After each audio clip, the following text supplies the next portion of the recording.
आप सभी का हमारे YouTube चैनल एंजल क्लासेज में हार्दिक अभिनंदन है। Myself Poonam भुकर।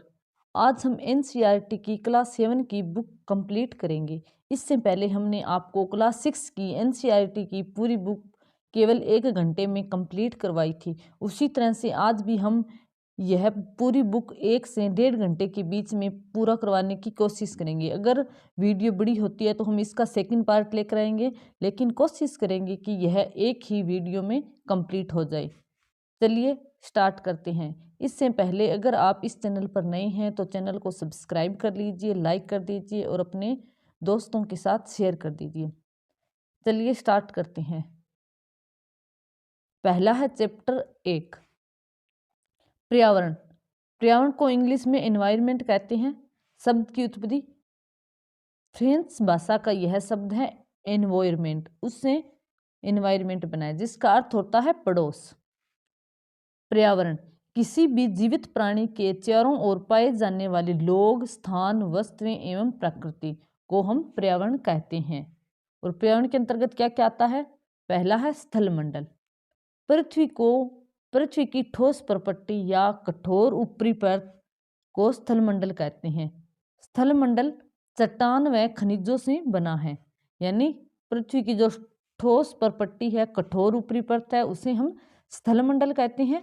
और वह किससे बना है? चट्टान व खनिजों से मिलकर बना है। आगे है जलमंडल। जल का क्षेत्र नदी, झील, समुद्र, महासागर से मिलकर बना है।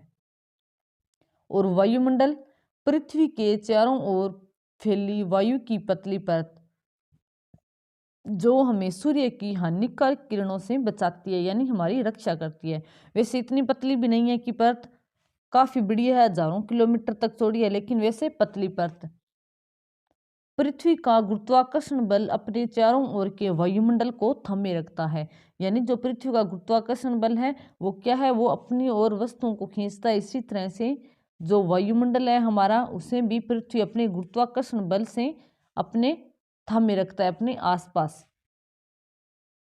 अब आगे बात करते हैं परितंत्र, जिसको समस्त जीवधारी आपस में एक स्थान के साथ, एक दूसरे के साथ तथा पर्यावरण के उन भौतिक एवं रासायनिक क्रियाओं के साथ परस्पर क्रिया करते हैं। ये सब ऊर्जा और पदार्थ के स्थानांतरण द्वारा संबंध है। पारतंत्र किसे कहते हैं? यानी समस्त जीवधारी आपस में एक दूसरे के साथ तथा पर्यावरण के उन भौतिक एवं रासायनिक क्रियाओं के साथ परस्पर क्या करते हैं? क्रिया करते हैं। और ये सब ऊर्जा एवं पदार्थ के, यानी जैसे पेड़ पौधे हैं यहाँ पर, उन्हें बकरी खाती है, बकरी को जैसे शेर खाता है, यानी क्या ये क्या है? ऊर्जा एवं पदार्थ के स्थानांतरण, यानी ऊर्जा जो घास है वहां से बकरी में आ रहा है और बकरी से शेर में। इससे क्या है? ऊर्जा और पदार्थ के स्थानांतरण के द्वारा जो ये जीव है ये आपस में एक दूसरे से और पर्यावरण से जुड़े रहते हैं। विश्व पर्यावरण दिवस कब है? 5 जून को। 5 जून को विश्व पर्यावरण दिवस होता है। आपको ये दिवस होते हैं स्पेशली पर्यावरण से रिलेटेड, ज्योग्राफी से रिलेटेड, आपको सभी अच्छे से याद रखने हैं, क्योंकि इस टाइप के क्वेश्चन एग्जाम में काफी बार आते हैं। आगे है वस्तु विनिमय पद्धति, यानी वस्तु विनिमय पद्धति क्या है? वस्तु को की अदला बदली का व्यापार जिसमें धन का प्रयोग नहीं होता है। यानी पहले के जमाने में क्या होता था कि एक वस्तु के बदले दूसरी वस्तु ले लेते थे। क्यों? क्योंकि उस टाइम मुद्रा नहीं होती थी, जिस कारण एक वस्तु के बदले में दूसरी वस्तु ले लेते थे, जिसे हम वस्तु विनिमय पद्धति के नाम से जानते हैं। चैप्टर 1 कंप्लीट हो गया।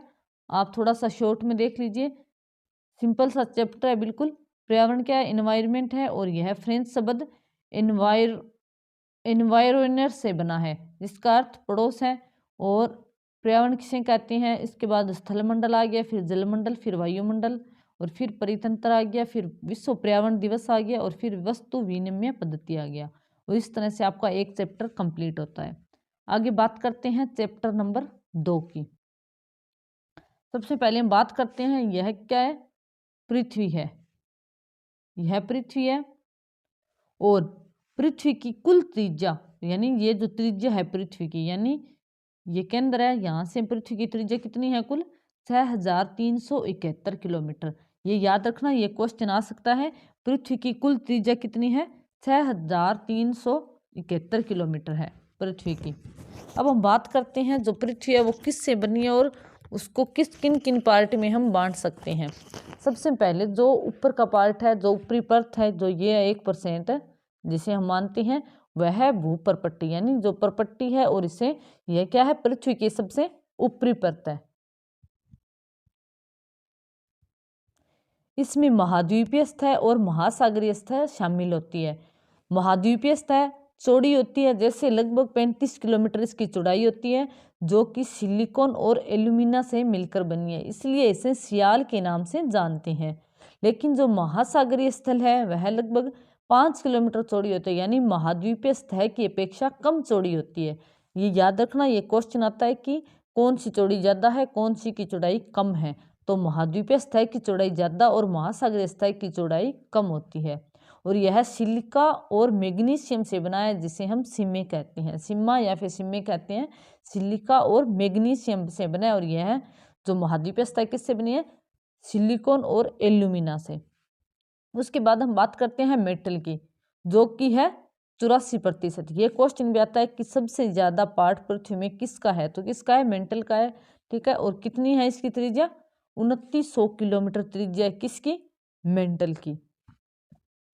आगे बात करते हैं क्रोड की। क्रोड की बात करते हैं, जो कि कितने प्रतिशत में है? 15% में है। 15% पार्ट किसका है? क्रोड का है। और इसकी त्रिज्या है 3500 किलोमीटर। यह किससे बना है? लोहा तथा निकेल, यानी निफे कहा जाता है इसे। लोहा और निकेल से बना है क्रोड। तो आप याद रखना, 1% किसका है? भूपर्पट्टी का, 84% है मेंटल का, और 15% है क्रोड का। शेल, परपट्टी बनाने वाले खनिज पदार्थों का प्राकृतिक पिंड को क्या कहते हैं? शेल कहते हैं। शेल कितने प्रकार की होती है? शेल 3 प्रकार की होती है, यानी शेल को हम चट्टान भी कह सकते हैं। चट्टान कितने प्रकार की होती है? चट्टान 3 प्रकार की होती है। कौन सी? आग्नेय, अवसादी और कायांतरित। आग्नेय को इग्नियस कहते हैं, अवसादी को सेडिमेंट्री, और कायांतरित को मेटामॉर्फिक चट्टान भी कहते हैं। यानी ये इंग्लिश के नाम है और ये हिंदी के। आग्नेय, अवसादी और कायांतरित। सबसे पहले बात करते हैं आग्नेय शेल की। द्रवित मेग्मा ठंडा होकर आग्नेय शेल का निर्माण करती है, यानी जो मेग्मा निकलता है पृथ्वी से वह गर्म जो ठंडा होकर आग्नेय शेल का निर्माण करता है, इसलिए इसे हम प्राथमिक शेल भी कहते हैं। यानी जो आग्नेय शेल है वह क्या है? प्राथमिक शेल है। और किससे बनता है? यह द्रवित मेग्मा ठंडा होकर आग्नेय शेल का निर्माण करती है। आग्नेय शेल 2 प्रकार आग्नेय शेल के, पहला है अंतर्भेदी और दूसरा है बहिर्भेदी। यानी जब द्रवित मेग्मा पृथ्वी के अंदर ही ठोस बन जाता है, यानी जब मेग्मा होता है वो पृथ्वी के अंदर ही जम जाता है, अंदर ही चट्टान का रूप ले लेता है, तो उसे हम अंतर्भेदी चट्टान या फिर अंतर्भेदी शेल के नाम से जानते हैं। और बहिर्भेदी शेल क्या है? जब द्रवित मेग्मा पृथ्वी की सतह पर आकर ठोस बनता है, यानी जब बाहर आकर जमता है तो उसे हम बहिर्भेदी, और जब अंदर ही जम जाता है यानी चट्टान बन जाता है तो उसे हम अंतर्भेदी शेल के नाम से जानेंगे। अब बात करते हैं अवसादी शेल के बारे में। शेल लुढ़ककर या एक दूसरे से टकराकर अवसाद में बदल जाते हैं। ये अवसाद हवा, जल आदि के द्वारा एक स्थान से दूसरे स्थान पहुंचकर एक शेल की परत बनाते हैं, जिसे अवसादी शेल कहते हैं।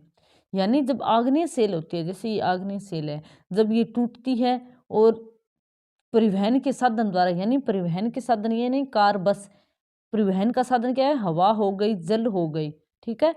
इन साधनों के द्वारा जब यह दूसरे स्थान पर जाकर जम जाती है, यानी एक परत दर परत चट्टान बनाती है, उसे हम अवसादी शेल के नाम से जानते हैं, ठीक है।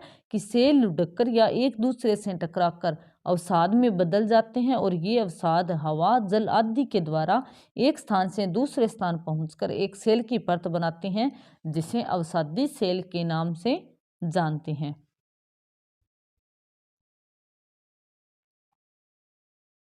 समझ आ गया आपको अवसादी शेल क्या है? अब बात करते हैं कायांतरित शेल के बारे में। आग्नेय एवं अवसादी सेल उच्च ताप एवं दाब के कारण कायांतरित सेल में बदल जाते हैं। यानी सबसे पहले क्या था, आग्नेय सेल जो कि मैग्मा के ठंडे होने से बनता है, और उसके बाद है अवसादी सेल, यानी जब आग्नेय चट्टान टूटती फूटती है और वह जो अवसाद जब हवा और जल आदि परिवहन के साधनों द्वारा एक स्थान से दूसरे स्थान पर जाकर परत दर परत जब चट्टान बन जाती है तो उसे हम अवसादी सेल के नाम से, और जब आग्नेय और अवसादी सेल जब उच्च ताप और दबाव के कारण लाखों वर्षों में जब उसका रूप परिवर्तन हो जाता है तो हम उसे कायांतरित सेल के नाम से जानेंगे। ठीक है, कायांतरण बस इतना याद रखना है कि कायांतरित को हम रूपांतरित सेल भी कहते हैं। यानी जब रूप और गुण में परिवर्तन हो जाता है, यानी किसके कारण होता है, ताप और दाब के कारण, और क्या होता है, रूप और गुण में जब परिवर्तन हो जाता है तो उसे हम कायांतरित या फिर रूपांतरित सेल यानी मेटामॉर्फिक सेल के नाम से जानेंगे। आगे बात करते हैं सेल चक्र के बारे में। कायांतरित सेल पुनः पिघलकर द्रवित मैग्मा बन जाती है, और द्रवित मैग्मा आग्नेय सेल एक सेल से दूसरे सेल में परिवर्तित होने की इस क्रिया को सेल चक्र कहते हैं। मैं आपको बताती हूँ कि सेल चक्र क्या है और किस तरह से है। ठीक है, सबसे पहले ये क्या है, कायांतरित सेल है, और ये है नहीं, ये आग्नेय सेल है, और ये है सादी सेल, और ये है रूपांतरित। अब मैं बताती हूँ कि किस तरह से सेल चक्र चलता है। ठीक है, आग्नेय सेल है वह अवसाद के रूप में क्या बनाएगी, अवसादी चट्टान, और जब इसका रूप और गुण परिवर्तन हो जाता है तो क्या बनाएगी, कायांतरित सेल। यानी आग्नेय सेल से अवसादी भी बन सकती है और कायांतरित भी बन सकती है। अब बात करते हैं ये कौन सी है, अवसादी सेल। जब अवसादी सेल द्रवित मैग्मा बन जाता है यानी पुनः पिघलकर तो कौन सी बनेगी, आग्नेय सेल, और जब इसका रूप परिवर्तन हो जाता है तो कौन सी बनेगी, रूपांतरित सेल। ठीक है, और इसी तरह से जब ये कौन सी है, कायांतरित सेल, जब यह पुनः पिघलकर द्रवित मैग्मा बन जाता है तो कौन सी बनेगी, आग्नेय सेल, और जब ये अवसाद के रूप में एक स्थान से दूसरे स्थान पर चले जाते हैं तो कौन सी बनेगी, अवसादी सेल। यानी इस तरह से ये पूरा चक्र चलता रहता है जिसे हम सेल चक्र के नाम से जानते हैं। शायद आपको समझ आ गया होगा कि सेल चक्र किसे कहते हैं और किस तरह से सेल चक्र चलता रहता है। जीवाश्म, सेलों की परतों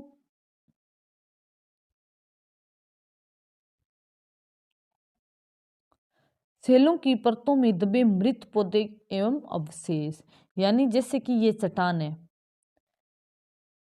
कायांतरित पहले कौन सी है, आग्नेय चट्टान है। जब ये अवसाद के रूप में यहाँ पर चट्टान दूसरी बन रही है यानी अवसादी चट्टान बन रही है, यहीं पर कोई पेड़ पौधे हैं या जीव जंतु हैं वो वहाँ पर मर जाते हैं और उनके अवशेष वहाँ रह जाते हैं, तो उसके ऊपर भी फिर वापिस से एक और परत आ जाती है, फिर उसकी एक परत और परत आ जाती है। जब हम इसकी खुदाई करते हैं तो देखते हैं कि इसके अंदर जो अवशेष अभी बाकी है जिसे हम जीवाश्म के नाम से जानते हैं।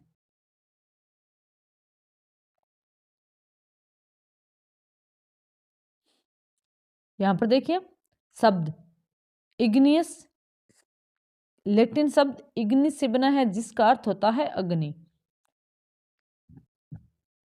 सेडिमेंट्री, सेडिमेंट से बना है जिसका अर्थ होता है स्थिर। और मेटामॉर्फिक, मेटामॉर्फो से बना है जिसका अर्थ होता है रूप परिवर्तन। ठीक है, तो याद रखना ये तीनों शब्द लैटिन शब्द इन तीनों से बने हैं जिसका अर्थ अग्नि, स्थिर और रूप परिवर्तन होता है। यानी दूसरा चैप्टर भी कंप्लीट हो गया। मैं थोड़ा सा आपको रिविजन करवा देती हूँ। सबसे पहले तो देखना है कि ये पृथ्वी है, 1% में भूप्रपट्टी है, 84 में मेटल है और 15 में क्रोड है। आपको ये याद रखना है महाद्वीपीय सतह जो है वो चौड़ी यानी उसकी चौड़ाई या मोटाई ज़्यादा होती है और महासागरीय सतह की चौड़ाई या मोटाई कम होती है, ये याद रखना। और मेटल है 2900 किलोमीटर में और क्रोड है 3500 किलोमीटर। और किससे बना है, लोहा और निकेल से बना। और पृथ्वी की कुल त्रिज्या कितनी है, 6371। सेल क्या है, फिर हमने बात की आग्नेय सेल और अवसादी सेल, कायांतरित सेल के बारे में। उनका देखा कि कौन कौन सी सेल को क्या कहते हैं। और आग्नेय सेल 2 प्रकार की होती है, अंतर्वेदी और बहिर्वेदी। और उसके बाद में हमने अवसादी सेल किस तरह से बनती है और कायांतरित सेल किस तरह से बनती है, फिर हमने देखा सेल चक्र क्या है, ये किस तरह से होता है, और उसके बाद हमने बात की जीवाश्म के बारे में। अब बात करते हैं चैप्टर नंबर 3, यानी 2 चैप्टर कंप्लीट हो गए। ज्वालामुखी, भूपर पट्टी पर खुला एक छिद्र जिससे पिघले हुए पदार्थ अचानक निकलते हैं, यानी वह क्या है, ज्वालामुखी है। ठीक है, ज्वालामुखी यानी जैसे कि ये भूपर पट्टी है और यहाँ पर क्या है, इस तरह से अचानक जब पदार्थ निकलने लगते हैं एक छिद्र के द्वारा पिघले हुए पदार्थ, तो उसे हम ज्वालामुखी के नाम से जानते हैं। आगे है भूकंप, स्थलमंडलीय प्लेटों के गति करने पर पृथ्वी की सतह पर कंपन होता है जिसे भूकंप कहते हैं। यानी भूकंप क्या है, पृथ्वी की सतह में जब कंपन होता है तो उसे हम भूकंप के नाम से जानते हैं। यानी भू प्लस कंप यानी भूमि का कांपना। उसमें कुछ शब्दावली है भूकंप में, आपको याद रखना है, इससे काफी क्वेश्चन आते हैं तो आप इसे अच्छे से ही याद रखना। पहला है उद्गम केंद्र। ठीक है, पहला क्या है, उद्गम केंद्र यानी फोक्स, यानी जब जैसे ये पृथ्वी है, यानी यहाँ से भूकंप उत्पन्न हो रहा है। ठीक है, कंपन स्टार्ट होता है तो इसे हम उद्गम केंद्र यानी फोकस के नाम से जानते हैं। आगे है अधिकेंद्र यानी एपिसेंटर, उद्गम केंद्र के भूसतह पर उसका निकटतम स्थान, यानी जो इसके सबसे ज्यादा निकट कौन सा है, सबसे ज्यादा निकट किसके, उद्गम केंद्र के, वह स्थान अधिकेंद्र के नाम से जानते हैं। और याद रखना कि अधिकेंद्र को इंग्लिश में हम एपिसेंटर कहते हैं। और इसके अलावा सबसे पहले जो तरंगे हैं भूकंप की वो कहाँ पर पहुंचती है, अधिकेंद्र पर सबसे पहले पहुंचती है। आगे बात करते हैं भूकंपीय तरंगों के बारे में। भूकंपीय तरंगे कितने प्रकार की है, 3 प्रकार की है, पी तरंगे, एस तरंगे और एल तरंगे। ठीक है, प्राथमिक, द्वितीयक और द्वितीय तरंगों के नाम से इन्हें जानते हैं। अनुदैर्ध्य तरंगे, अनुप्रस्थ तरंगे और पृष्ठीय तरंगे यानी द्वितीय तरंगों के नाम से जानते हैं। भूकंप मापन यंत्र को भूकंप लेखी कहते हैं, यानी जिससे भूकंप मापते हैं उसे हम भूकंप लेखी के नाम से जानते हैं। भूकंप की तीव्रता रिक्टर स्केल से मापी जाती है। याद रखना कि भूकंप की तीव्रता रिक्टर स्केल से मापी जाती है। अपक्षय, पृथ्वी की सतह पर सेलों के टूटने की क्रिया को अपक्षय के नाम से जानते हैं। और अपर्दन, भूदृश्य पर जल, पवन एवं हिम के द्वारा होने वाला क्षय अपर्दन के नाम से जानते हैं। यानी अपक्षय क्या है, उसी स्थान पर सेलों का टूटना, पृथ्वी का उसी स्थान पर सेलों का टूटना अपक्षय कहलाता है। और अपर्दन क्या है, जब अपक्षय से चट्टानें टूट जाती है, जो वो अवसाद होता है वह जल, पवन और हिम के द्वारा दूसरे स्थान पर चला जाता है, तो उसे हम अपर्दन के नाम से जानते हैं। यानी उसके द्वारा जो क्षय होता है, यानी जल, पवन और हिम के द्वारा जो क्षय होता है चट्टानों का, उसे हम अपर्दन के नाम से जानते हैं। अब बात करते हैं नदी के कार्य। नदी के कार्य से क्या तात्पर्य है, नदी के कार्य से यानी नदी के द्वारा कौन सी स्थलाकृति बनती है, उसे हम नदी के कार्य में देखेंगे।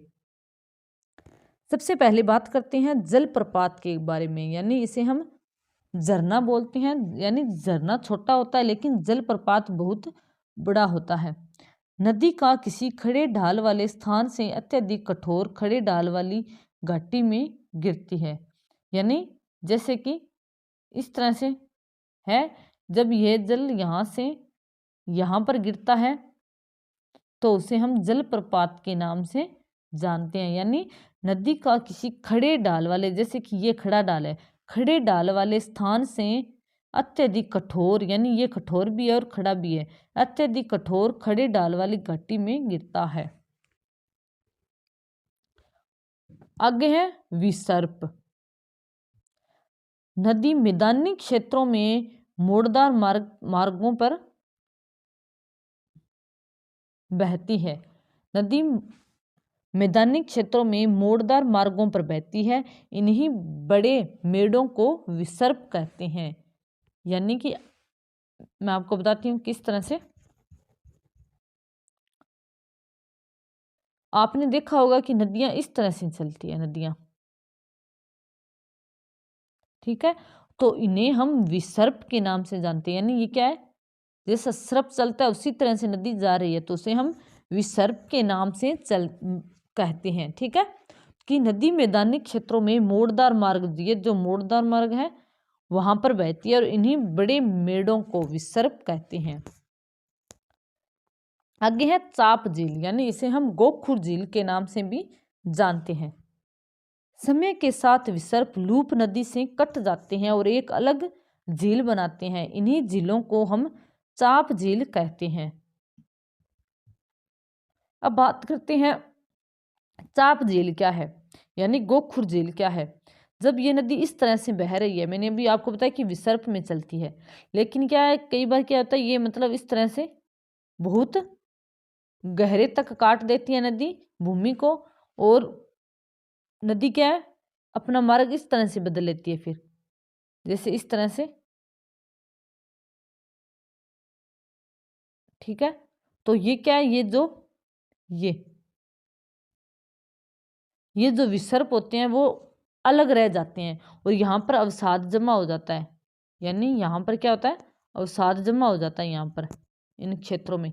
तो ये क्या है यहाँ पर पूरा अवसाद जमा हो जाता है और ये इस तरह से जैसे इस तरह से बन जाती है। इसे हम चाप झील के नाम से जानते हैं। ठीक है, यानी समय के साथ विसर्प लूप नदी से कट जाते हैं और एक अलग झील बनाते हैं। इन्हीं झीलों को हम चाप झील के नाम से जानते हैं।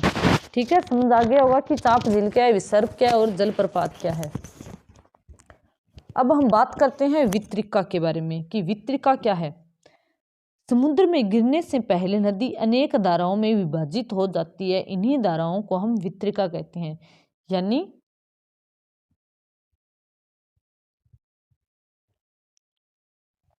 मान लीजिए ये समुद्र है और ये नदी आ रही है। ठीक है, नदी जब समुद्र में गिरती है उससे पहले क्या है अनेक वितरिकाओं में बन जाती है, यानी अनेक उसके छोटी छोटी शाखाएं बन जाती हैं इस तरह से। इसे हम किसके नाम से जानते हैं, वितरिका के नाम से। यानी समुद्र में गिरने से पहले नदी अनेक धाराओं में विभाजित हो जाती है। इन्हीं धाराओं को हम वितरिका कहते हैं। समझ आ गया। आगे बात करते हैं डेल्टा के बारे में कि डेल्टा क्या है। प्रत्येक वितरिका अपने मुहाने का निर्माण करती है और सभी मुहानों के अवसादों के संग्रह से डेल्टा का निर्माण होता है। ठीक है, जो ये वितरिकाएं आ रही थी ये क्या करती है इस तरह से यहाँ पर अपना अवसाद जमा करते हैं, यानी अपना अवसाद लाती है और जमा करती है। और ये जो पूरा इस तरह से अवसाद हो जाता है उसे हम डेल्टा कहते हैं। ठीक है, क्या बोलेंगे हम उसे डेल्टा बोलेंगे। जो सभी मुहानों के अवसादों के संग्रह से डेल्टा का निर्माण होता है। आगे है समुद्री तरंग के कार्य, यानी नदी के कार्य बहुत ज़्यादा है, लेकिन हमने सिर्फ एनसीईआरटी को देखकर पढ़ा है कि एनसीईआरटी में क्या दिया गया है। इसके अलावा नदी के अपरदन और निक्षेपण के अलग से कार्य हैं, जिसे हम अपने अगले आने वाले लेक्चर में, और हम जल्दी ही आपके लिए कॉलेज लेक्चरर का यानी नेट का सेट का ज्योग्राफी का कोर्स लेकर आएंगे। उसी में हम आपको ये पूरा चैप्टर बिल्कुल विस्तार से करवाएंगे। अब बात करते हैं समुद्री तरंग के कार्य। पहला है समुद्री गुफा। समुद्री तरंगें लगातार सेलों से टकराती रहती है, जिनसे उनमें दरार विकसित होते हैं। समय के साथ ये दरारें बड़ी और चौड़ी होती जाती है, जिन्हें समुद्री गुफा कहते हैं। जैसे ये चट्टान है और ये इस तरह से समुद्र है, जल है। ठीक है, ये क्या है जैसे पानी इसके धीरे धीरे लगातार अंदर तक जाता रहता है इस तरह से। ठीक है, तो ये क्या है जो अंदर होती है ये अंदर तक चली जाती है, यानी ये इसे हम गुफा की तरह बन जाता है, जिसे हम गुफा कहते हैं। ठीक है, समुद्री गुफा से, यानी ये जो दरारें हैं ये चौड़ी और बड़ी हो जाती है, जिसे हम समुद्री गुफा के नाम से जानते हैं। आगे है तटीय मेहराब। समुद्री गुफाओं के बड़े होने पर केवल छत ही बचता है, जिसे तटीय मेहराब कहते हैं। यानी जब ये क्या है इस तरह से अंदर जाता है, यानी इस तरह से बन जाता है, जैसे यहां से, यानी ये पानी जा रहा है, यानी ये सिर्फ इस तरह से एक जैसे पुल होते हैं ना उसी तरह से बन जाते हैं। जैसे आपने देखे होंगे पुल उसी तरह से बन जाता है, और पानी जैसे उस पुल के नीचे से सड़क जाती है उसी तरह से इन पुल के नीचे से समुद्र का पानी आता जाता रहता है। इसे हम किसके नाम से जानते हैं? तटीय मेहराब से। यानी समुद्री गुफाओं के बड़े होने पर केवल छत ही बचता है, जिससे तटीय मेहराब बनते हैं। आगे है स्टेक। तटीय मेहराब में लगातार अपरदन से छत टूट जाता है और दीवारें बचती है, इन्हीं दीवारों को स्टेक कहते हैं। यानी जो ये क्या था, ये जो मेहराब था ये इस तरह से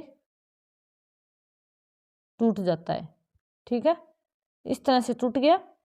और ये क्या है, ये पूरा सिर्फ ये इस तरह से एक स्तंभ के रूप में रह गया, जिसे हम क्या बोलेंगे?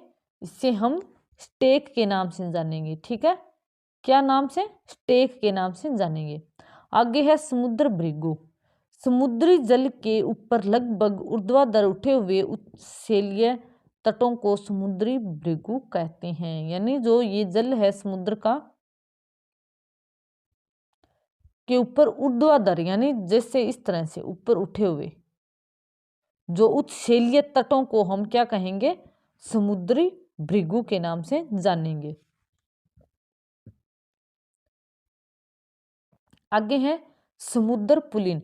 समुद्री तरंगे किनारों पर अवसाद जमा कर समुद्री पुलिन का निर्माण करती है।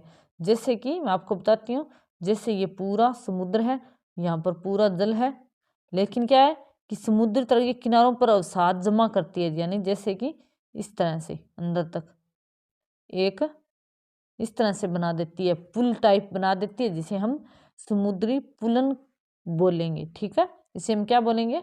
समुद्री पुलन।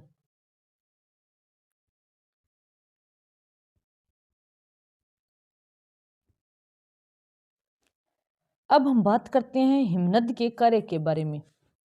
बर्फ की नदियों को हिमनद कहते हैं, यानी ग्लेशियर कहते हैं। हिमनद गहरे गर्तों का निर्माण करती हैं।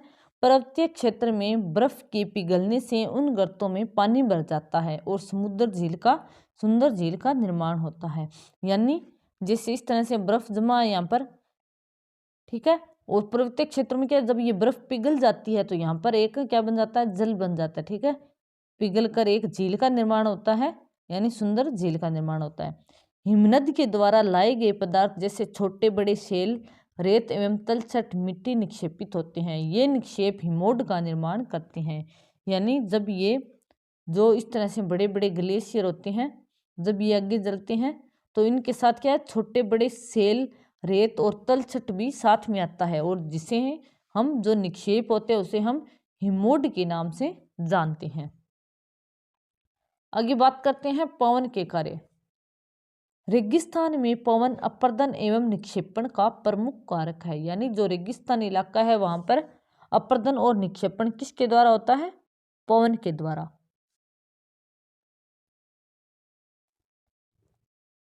रेगिस्तान में छत्रक सेलें पाई जाती है। यानी छत्रक सेलें क्या होती है? इस तरह से होती है छत्रक सेलें, ठीक है। यानी ये पूरा एरिया होता है, ये पूरा इस तरह से एरिया होता है, लेकिन जब हवा इस तरह से लगती है तो क्या है? ये पार्ट चला जाता है हवा के साथ इस तरह से, ये तो ये कठोर चट्टान बन जाती है, जिसे हम छत्रक सेल के नाम से जानते हैं। पवन चलने पर छत्रक सेलें अपने साथ रेत को एक स्थान से दूसरे स्थान पर पहुंचाती है। यानी जब पवन चलती है तो छत्रक सेल क्या है? इसका जो रेत होता है एक स्थान से दूसरे स्थान पर पहुंचाती है। जब पवन का बहाव रुकता है तो यह रेत गिरकर एक छोटी पहाड़ी बनाती है, जिसे हम बालू का टिब्बा कहते हैं। आपने अगर आप रेगिस्तान इलाकों में गए हो तो आपने देखा होगा कि इस तरह से टिब्बे बन जाते हैं, ठीक है, इस तरह से, जिसे हम या फिर इस तरह से बन जाते हैं कुछ, ठीक है, या फिर इस तरह से, इन्हें हम क्या कहते हैं? बालू का टिब्बा कहते हैं। जब बालू कण महीन एवं हल्के होते हैं तो वायु उनको उठाकर अत्यधिक दूर ले जाती है। ये बालू के कण विस्तृत क्षेत्रों में निक्षेपित होते हैं, जिन्हें हम लोएस कहते हैं। यानी जब ये बालू के कण होते हैं ये बड़े इलाके में, पूरे बड़े इलाके में फैल जाते हैं, ठीक है, तो इसे हम लोएस के नाम से जानेंगे। क्या कहेंगे? लोएस के। इस तरह से चैप्टर 3 भी कंप्लीट हो गया। थोड़ा सा रिवीजन कर लेते हैं चैप्टर 3 का। यहाँ से है, पहले ज्वालामुखी का बताया, ज्वालामुखी क्या है, फिर भूकंप का, उद्गम केंद्र का, फिर अधिक केंद्र क्या है उसका,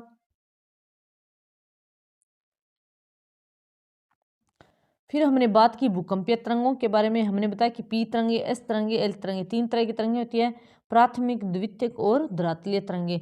तो याद रखना, जो सबसे हानिकारक होती है, जिससे सबसे ज्यादा विनाशकारी यानी सबसे ज्यादा नुकसान होता है, तो वो धरातलीय तरंगे है। सबसे पहले धरातल पर पी तरंगे पहुंचती है, उसके बाद एस तरंगे।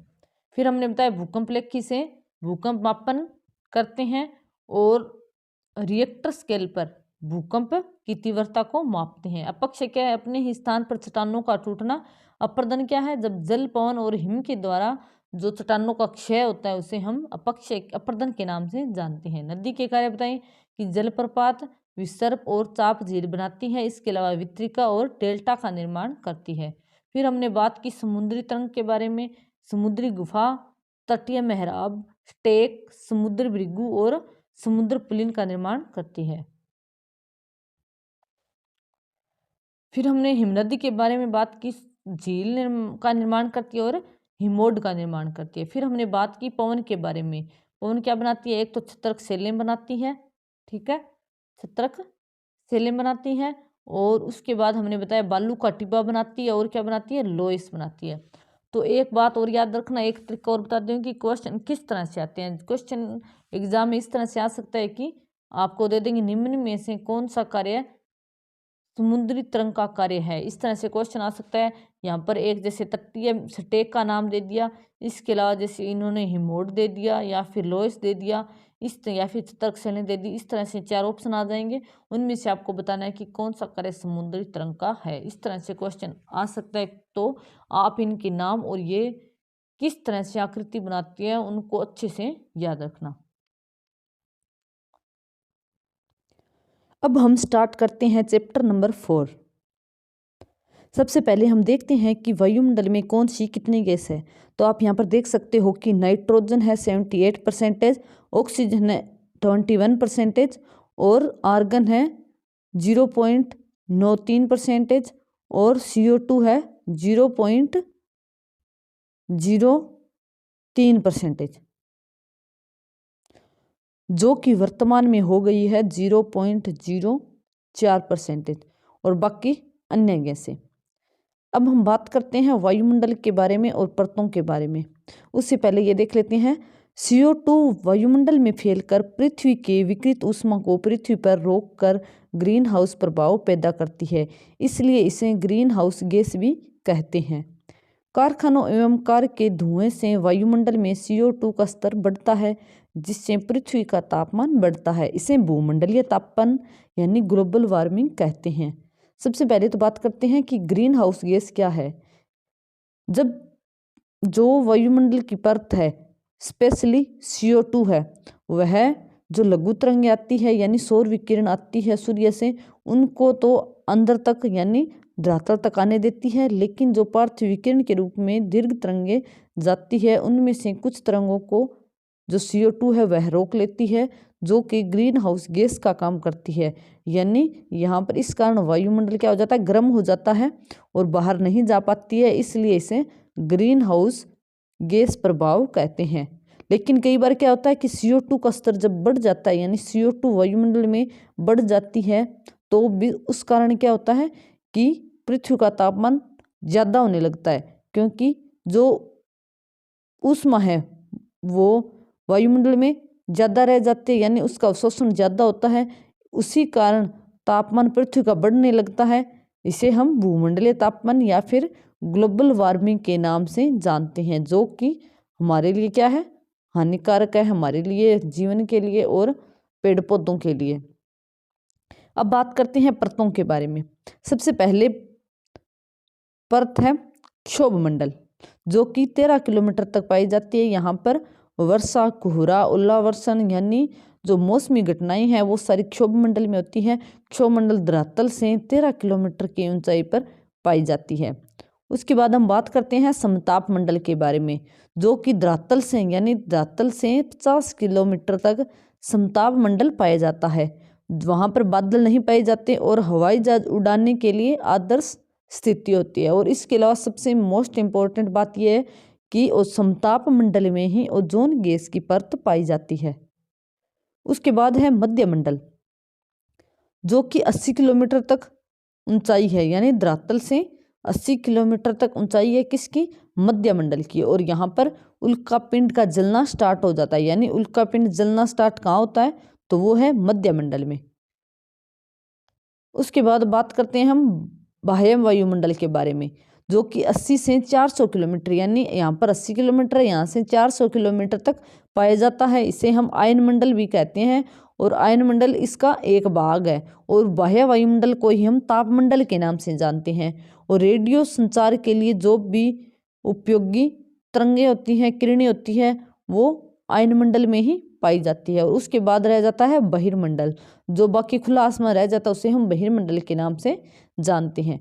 तो आपको ये अच्छे से याद करना है। क्वेश्चन आता है, यह बहुत ज़्यादा सिंपल है। हमने अपने चैनल पर आपको एक लेक्चर में ये पूरा अच्छे से करवाया है। वायुमंडल का संगठन और संरचना के रूप में 2 क्लासेज है, आप वहाँ पर जाकर अच्छे से पूरा विस्तार से पढ़ सकते हो, क्योंकि ये बिल्कुल शॉर्ट में है।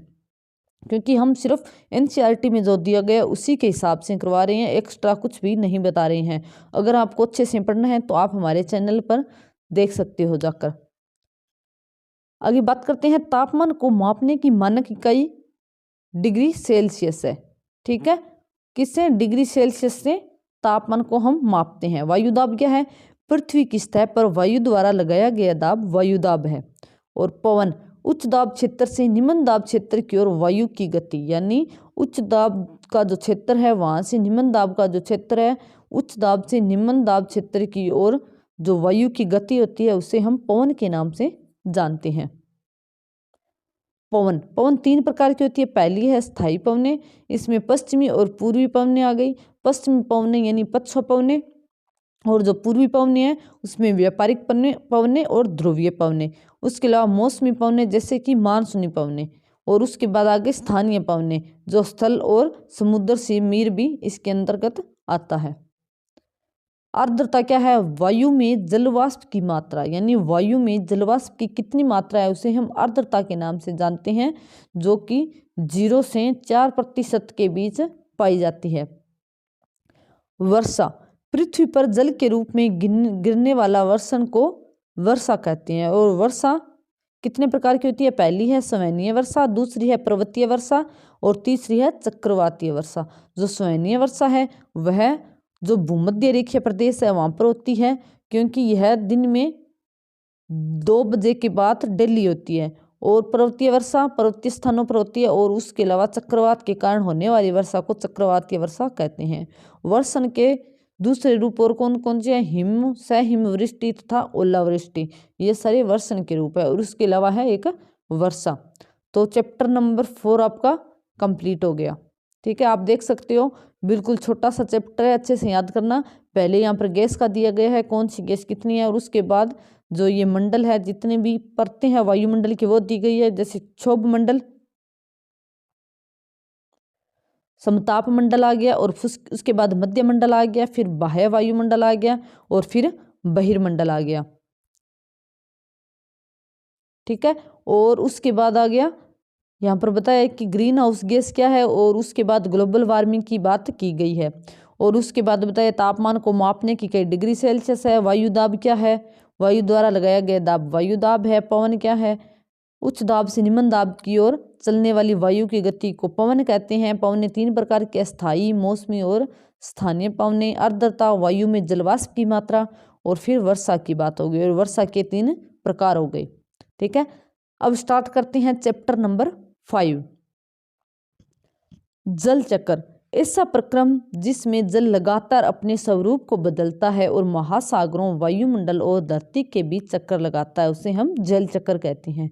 यानी जल, जैसे मैं आपको बताती हूँ किस तरह से, जैसे पहले महासागर में जल है, ठीक है, ये महासागर है, यहाँ जल है, यह जलवाष्प के रूप में ऊपर उठता है, ठीक है, और बादल बनते हैं, यानी ये वायुमंडल में चला गया बादल के रूप में, और फिर बादल से वर्षा के रूप में धरातल पर आ जाता है।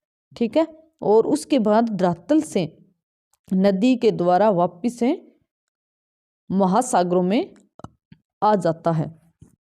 इस तरह से जल चक्र चलता रहता है। महासागरों और समुद्रों का जल लवणीय होता है, इसमें अधिकांशतः सोडियम क्लोराइड होता है। ठीक है, यानी महासागरों और समुद्रों का जल लवणीय यानी खारा जल होता है, और उसमें सबसे ज़्यादा क्या होता है, सोडियम क्लोराइड। ये याद रखना, ये क्वेश्चन काफ़ी बार आता है कि जो महासागरों की लवणता है उसमें कौन सा लवण सबसे ज़्यादा होता है, तो कौन सा होता है, सोडियम क्लोराइड होता है। ठीक है, महासागर के जल की औसत लवणता कितनी होती है, 35 प्रति 1000 ग्राम, यानी हम इसको 1000 ग्राम में कितना ग्राम लवण है उस हिसाब से मापते हैं। तो कितना है, औसत लवणता 35 प्रति 1000 ग्राम है। और इसके अलावा इजराइल का एक मृत सागर है, वहाँ पर जल की लवणता 340 ग्राम प्रति 1000 ग्राम है, तो ये भी याद रखना। और उसके बाद बात करते हैं जल का वितरण के बारे में। जल के बारे में बात करते हैं, महासागर में 97.3% जल है। ठीक है, और बर्फ छत्रक के रूप में 2% है। जो भूमिगत जल है वह केवल 0.68% है। और उसके बाद है नमकीन झीलें, जो कि है 0.009%। और उसके बाद वायुमंडल में कितना है, 0.0019% है। और उसके अलावा नदियां हैं 0.0001%। ठीक है, आप देख सकते हो कि कितनी सारी नदियां हैं, कितनी बड़ी बड़ी नदियां, तो भी वहाँ का जल मात्र पूरे जल का 0.0001% है। तो आप सोच सकते हो कि धरातल पर कितना ज़्यादा जल है।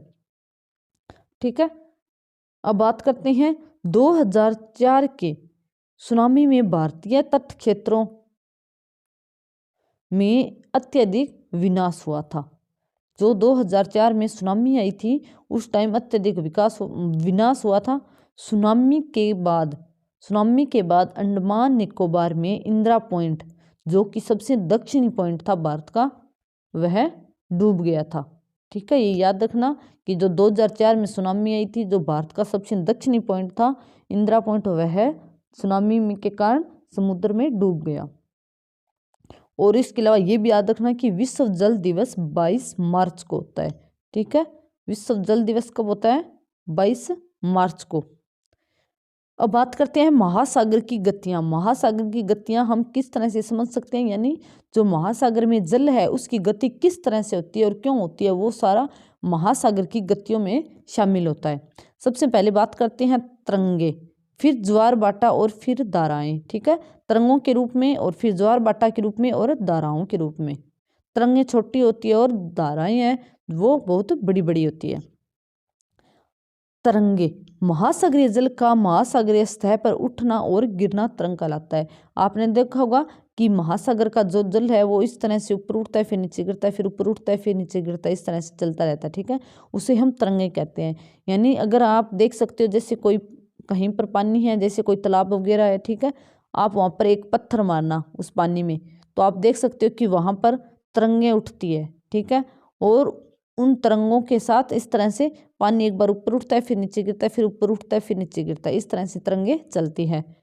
और उसके बाद बात करते हैं सुनामी की। भूकंप, ज्वालामुखी उद्गार या जल के नीचे भूस्खलन के कारण महासागरीय जल विस्थापित होता है। फलस्वरूप विशाल तरंगे उठती हैं जिन्हें सुनामी कहते हैं। यानी कि जब जल के नीचे होता है भूकंप, ज्वालामुखी उद्गार या फिर भूस्खलन, तो उस कारण महासागरीय जल में बहुत बड़ी बड़ी तरंगे यानी तरंगे उठती है, जिसे हम सुनामी के नाम से जानते हैं। जापानी भाषा का शब्द है जो सुनामी है, वह किसका शब्द है, जापानी भाषा का शब्द है, जिसका अर्थ क्या होता है, पोताश्रय तरंगे होता है। ठीक है, ये याद रखना कि सुनामी जापानी भाषा का शब्द है। बात करते हैं ज्वार भाटा के बारे में। दिन में 2 बार महासागरीय जल का ऊपर उठना एवं गिरना। जब जल ऊपर उठता है तो उसे ज्वार, और जब जल निम्न स्तर पर आता है तो उसे हम भाटा कहते हैं। ठीक है, जैसे जब जल ऊपर उठा तो उसे हम ज्वार, और जब जल नीचे आया तो उसे हम भाटा के नाम से, इस तरह से ज्वार फिर भाटा, ज्वार फिर भाटा। ठीक है, सूर्य एवं चंद्रमा के गुरुत्वाकर्षण के कारण पृथ्वी पर ज्वार भाटा आते हैं। ठीक है, अगर आपसे पूछ ले कि ज्वार भाटा क्यों आता है तो सूर्य एवं चंद्रमा के गुरुत्वाकर्षण के कारण ज्वार भाटा आता है। ठीक है, अब थोड़ी सी ज्वार भाटा के बारे में बात करते हैं। ज्वार भाटा दो प्रकार के हैं। ठीक है, एक तो हो गया उच्च ज्वार भाटा, एक है लघु ज्वार भाटा। उच्च ज्वार भाटा कब होता है? पूर्णिमा और अमावस्या को। ठीक है, पूर्णिमा और अमावस्या को होता है। और लघु ज्वार भाटा कब होता है? चांद प्रथम एवं अंतिम चतुर्थांश में, यानी शुक्ल पक्ष और जो कृष्ण पक्ष होता है उसमें जब सप्तमी या फिर अष्टमी होती है उस टाइम कौन सा होता है? लघु ज्वार भाटा आता है। ठीक है, उच्च ज्वार भाटा कब आता है? जब जैसे ये सूर्य हो गया, ये पृथ्वी हो गई और ये चंद्रमा हो गया, ये तीनों एक स्थिति में होते हैं तो उच्च ज्वार भाटा आता है। और लेकिन जब इस तरह से समकोण की स्थिति में होते हैं तीनों तो लघु ज्वार भाटा आता है। ठीक है, ये भी याद रखना आप अच्छे से। महासागरीय धाराएं, निश्चित दिशा में महासागरीय सतह पर नियमित रूप से बहने वाली जल की धाराएं महासागरीय धाराएं कहलाती है। ठीक है, महासागरीय धाराएं क्या है? निश्चित दिशा में, यानी महासागरीय जो धाराएं हैं उनकी दिशा हमेशा निश्चित रहती है। ऐसा नहीं है कि आज इस दिशा में जा रही है तो कल वो चेंज होकर इस दिशा में चलने लगेगी, ऐसा नहीं होता। महासागरीय धाराएं हमेशा एक ही निश्चित दिशा में चलती है और वह नियमित रूप से चलती है। तो जल की धाराएं चलती हैं उन्हें हम महासागरीय धाराओं के नाम से जानते हैं। ये चैप्टर कंप्लीट हो गया, थोड़ा सा इसका रिवीजन कर लेते हैं।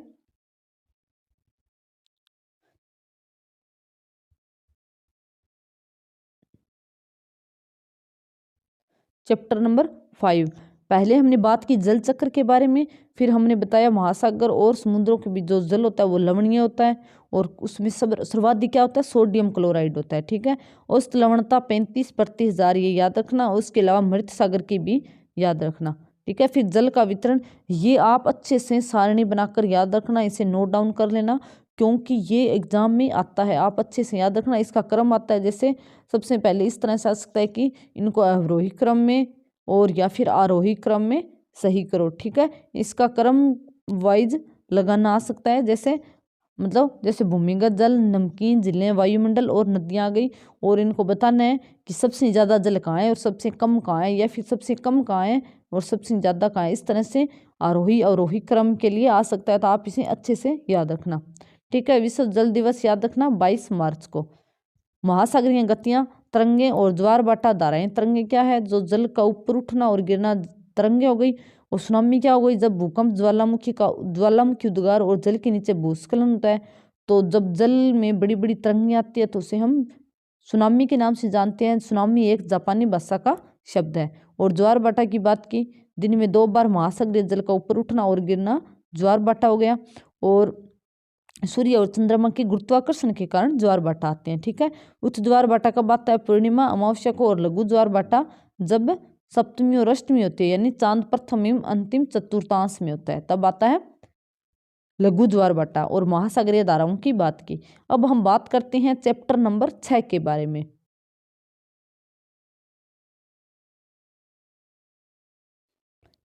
प्राकृतिक वनस्पति। प्राकृतिक वनस्पति में क्या क्या आता है?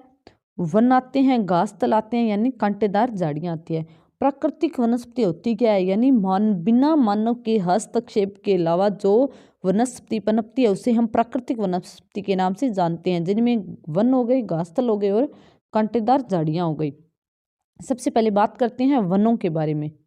वनों के प्रकार दिए गए हैं, उनकी विशेषता दी गई, आपको अच्छे से याद रखना है क्योंकि ये एग्जाम में आता है। ठीक है, पहली बात करते हैं उष्णकटिबंधीय सदाबहार वन के बारे में।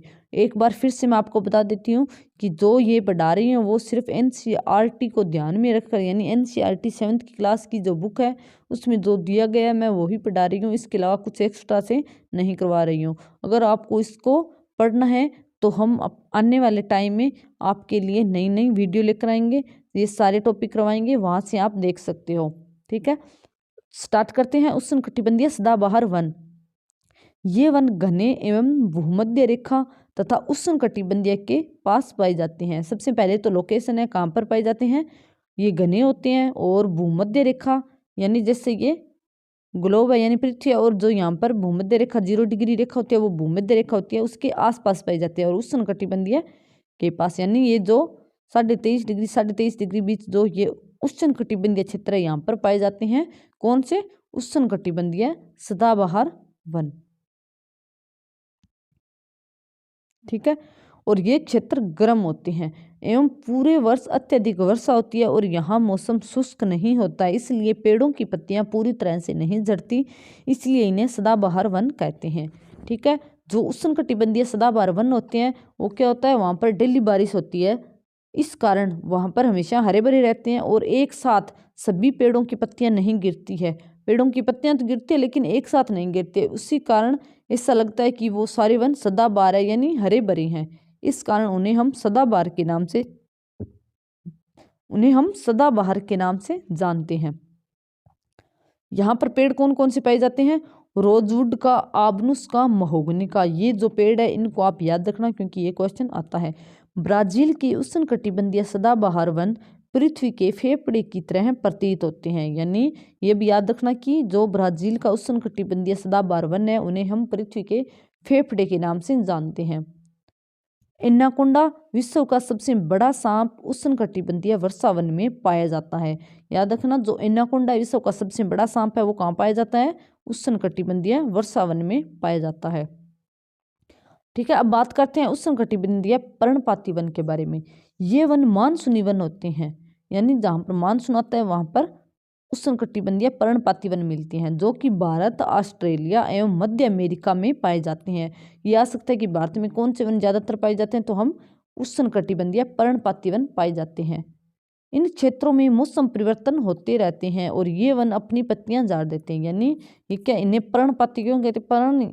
पर्णपाती इसलिए कहते हैं क्योंकि ये जो पेड़ होते हैं, यहाँ पर पौधे होते हैं, वो अपनी पत्तियां जब गिरा देते हैं, इसलिए इन्हें पर्णपाती नाम से जानते हैं। और ये उष्णकटिबंधीय क्षेत्र में मिलते हैं तो उष्णकटिबंधीय, और पत्तियां गिरा देते हैं इसलिए पर्णपाती नाम से। यहाँ पर जानवर कौन कौन से पाए जाते हैं? शेर, हाथी, लंगूर, बंदर आदि। ठीक है, इतने जानवर पाए जाते हैं। और पेड़ साल, सागवान, नीम, शीशम, ये सभी पेड़ पाए जाते हैं कहाँ पर? उष्णकटिबंधीय पर्णपाती वन में। ठीक है, अब बात करते हैं शीतोष्ण सदाबहार वन के बारे में। ये वन मध्य अक्षांश के तटीय क्षेत्रों में स्थित है और ये महाद्वीपों के पूर्वी किनारों पर, यानी जैसे कि ये एक महाद्वीप हो गया, महाद्वीपों के पूर्वी किनारों पर, यानी जो ये किनारे हैं यहाँ पर कौन से पाए जाते हैं? शीतोष्ण सदाबहार वन। ठीक है, जैसे दक्षिणी पूर्वी अमेरिका, दक्षिणी चीन, दक्षिणी पूर्वी ब्राजील, इन क्षेत्रों में शीतोष्ण सदाबहार वन पाए जाते हैं। यहाँ बाज, चीड़, एक यूकेलिप्टिस जैसे पेड़ पाए जाते हैं। ठीक है, यहाँ पर ये सारे चीड़ और यूकेलिप्टिस इस तरह के पेड़ पाए जाते हैं। अब बात करते हैं हम शीतोष्ण पर्णपाती वन के बारे में। ठीक है, उच्च अक्षांश की ओर बढ़ने पर ये वन उत्तरी पूर्वी अमेरिका, चीन, न्यूजीलैंड, चिली एवं पश्चिमी यूरोप। ठीक है, शीतोष्ण पर्णपाती कहाँ पाए जाते हैं? उच्च अक्षांश की ओर बढ़ने पर उत्तरी पूर्वी अमेरिका में, चीन में, न्यूजीलैंड में, चिली एवं पश्चिमी यूरोप के तटीय क्षेत्रों में पाए जाते हैं। ये वन अपनी पत्तियां शुष्क मौसम में झाड़ देते हैं। जिस तरह से उष्णकटिबंधीय पर्णपाती वन अपनी पत्तियां गिरा देते हैं, उसी तरह से शीतोष्ण पर्णपाती वन भी अपनी पत्तियां गिरा देते हैं। यहाँ पर पेड़ कौन कौन से पाए जाते हैं आप देख सकते हो, बाज, एस और बीच, और जानवर हिरण, लोमड़ी, भेड़िया, और पक्षी फिजेंट और मोनाल। ठीक है, ये इनके नाम याद रखना क्योंकि ये एग्जाम में आते हैं, आपसे पूछ सकते हैं निम्न में से पक्षी या फिर जानवर या फिर पेड़ किस वनों की विशेषता है। ठीक है, अब बात करते हैं हम शंकुधारी वन के बारे में।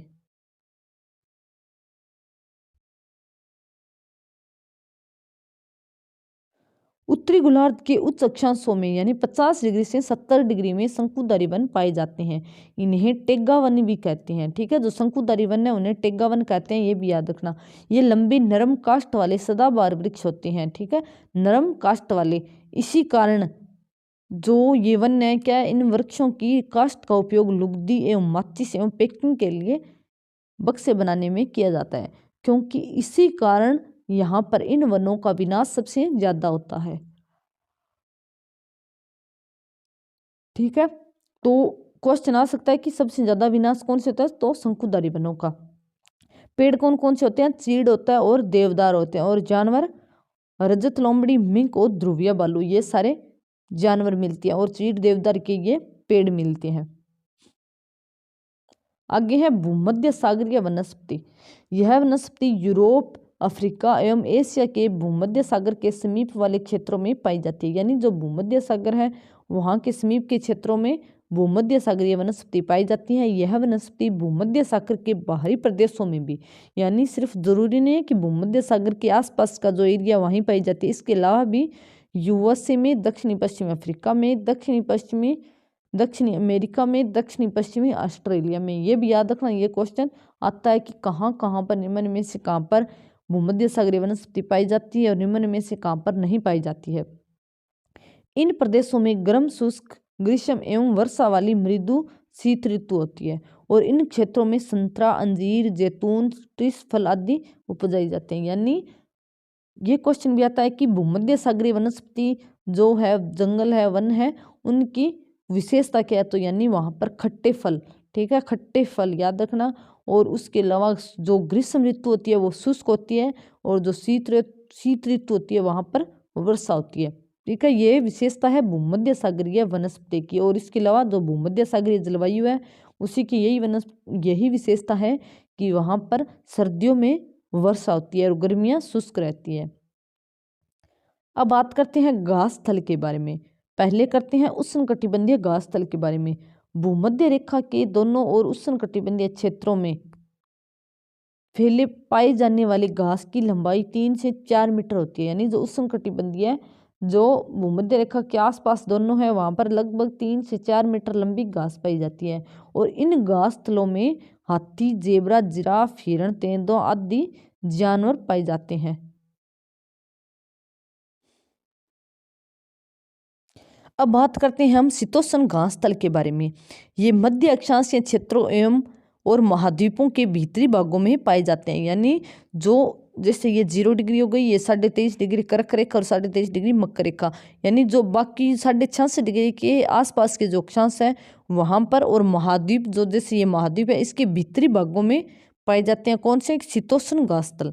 यह घास छोटी एवं पौष्टिक होती है और जो कि उष्णकटिबंधीय घास होती है वो लंबी होती है, लेकिन शीतोष्ण कटिबंध की घास क्या होती है? छोटी होती है। इसके अलावा पौष्टिक भी होती है। इस घास स्थलों में जंगली भैंस, बाइसन और एंटीलोप पाए जाते हैं, ठीक है। अब ये नाम दिए गए हैं कि उष्ण कटिबंधीय घास स्थलों के नाम और शीतोष्ण कटिबंधीय घास स्थलों के नाम। आपको ये नाम अच्छे से याद रखने हैं, ये भी एग्जाम में आते हैं, ठीक है।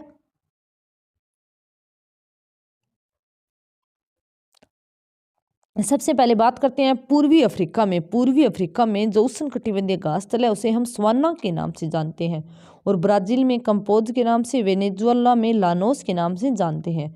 और शीतकालीन जो घास स्थल है उनमें अर्जेंटीना में हम पंपाज के नाम से, उत्तरी अमेरिका में प्रेरी के नाम से, दक्षिण अफ्रीका में वेल्ड के नाम से, और मध्य एशिया में स्टेन के नाम से, और ऑस्ट्रेलिया में डॉन के नाम से जानते हैं।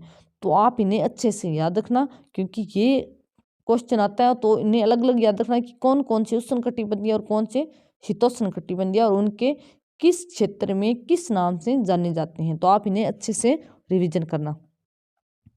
कंटीली झाड़ियाँ।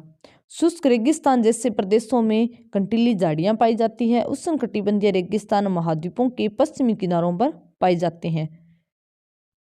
जो शुष्क रेगिस्तान होते हैं, याद रखना कि रेगिस्तान सिर्फ गर्म नहीं होते। ऐसा नहीं है कि रेगिस्तान का मतलब है कि वहाँ पर तापमान ज़्यादा होगा, ऐसा कुछ नहीं होता। कि रेगिस्तान का मतलब होता है शुष्क क्षेत्र, जहाँ पर वर्षा कम होती है बहुत ज़्यादा, वह क्षेत्र रेगिस्तान में बदल जाता है, ठीक है। तो उसे हम रेगिस्तान के नाम से जानते हैं। रेगिस्तान गर्म हो सकते हैं, रेगिस्तान ठंडे भी हो सकते हैं, ठीक है। जो रेगिस्तान होते हैं वहाँ पर कंटीली झाड़ियाँ पाई जाती है। और जो उष्णकटिबंधीय रेगिस्तान यानी जो गर्म रेगिस्तान है वो महाद्वीपों के पश्चिमी किनारों पर पाए जाते हैं। जैसे कि ये महाद्वीप हो गए और इसके जो पश्चिमी किनारे यहाँ पर कौन से उष्णकटिबंधीय रेगिस्तान पाए जाते हैं, क्योंकि यहाँ पर शीत जलधारा चलती है। जो महासागरीय जो ठंडी जलधाराएं हैं वो इसी एरिया में होते हैं। इसी कारण यहाँ पर जो ठंडी जलधारा के कारण यहाँ पर वर्षा कम हो पाती है। जो महाद्वीपों का पश्चिम भाग ना, वहां पर महाद्वीपों के पूर्वी भाग की अपेक्षा कम बारिश होती है। ध्रुवीय प्रदेशों में अत्यधिक ठंडा के कारण काई एवं लाइकेन झाड़ियां पाई जाती है। ठीक है, ये चैप्टर कंप्लीट हो गया। इसका थोड़ा सा रिवीजन कर लेते हैं। यहाँ से स्टार्ट किया तो पहला है प्राकृतिक वनस्पति। हमने बात की वन और घासतल और कांटेदार झाड़ियों के बारे में। फिर बात की उष्णकटिबंधीय सदाबहार वन के बारे में, लोकेशन और इसकी विशेषता और उनमें कौन कौन से प्रमुख वृक्ष पाए जाते हैं उसके बारे में बात की। और ये याद रखना कि ब्राजील के जो उष्णकटिबंधीय सदाबहार वन है उन्हें पृथ्वी के फेफड़े के नाम से जानते हैं। ठीक है, और एनाकोंडा का ध्यान रखना। और उसके बाद उष्णकटिबंधीय पर्णपाती वनों के बारे में बात की। यहाँ पर जानवर कौन से पाए जाते हैं, पेड़ कौन से पाए जाते हैं और इनकी विशेषता क्या है। फिर बात की शीतोष्ण सदाबहार वन के बारे में। और फिर बात की शीतोष्ण पर्णपाती वन के बारे में। फिर यहाँ पर पेड़, जानवर और पक्षी के बारे में बात की। और उसके बाद हमने शंकुधारी वनों के बारे में बात की, जिन्हें हम टेग्गा वन के नाम से भी जानते हैं। और इनका उपयोग लुगदी, माचिस एवं पैकिंग में किया जाता है, इसलिए ये लकड़ी यहाँ इन वनों का विनाश ज्यादा हो रहा है। और उसके बारे में बात की भूमध्य सागरीय वनस्पति। याद रखना कि जो भूमध्य सागरीय वनस्पति है वहां पर क्या खट्टे फल पाए जाते हैं। ठीक है, और बात की घासतल के बारे में। उनमें उष्णकटिबंधीय घासतल और शीतोष्ण घासतल, उनमें भी हमने बात की किस क्षेत्र में घासतलों को किस नाम से जाना जाता है। और उष्णकटिबंधीय का अलग बताया और शीतोष्णकटिबंध का अलग बताया। तो आप इन्हें अच्छे से इसी तरह से पढ़ लेना। और फिर बात की कंटीली झाड़ियों के बारे में। ठीक है, अब हम आते हैं अगले लेसन पर, जो कि है चैप्टर नंबर 7। स्टार्ट करते हैं बस्तियां। वे स्थान जहां लोग अपने लिए घर बनाते हैं उन्हें हम बस्तियां के नाम से जानते हैं, यानी रहने के लिए जो घर बनाते हैं और उन्हें हम बस्तियों के नाम से जानते हैं। बस्तियां दो प्रकार की होती है, पहली है स्थायी और दूसरी है अस्थायी। स्थायी जो लंबे समय के लिए, यानी अगर कोई हमेशा के लिए रह रहा है वो स्थायी हो गई। और कुछ समय के लिए जो बस्तियां यानी जो घर बनाए जाते हैं उन्हें हम अस्थायी बस्तियों के नाम से जानते हैं।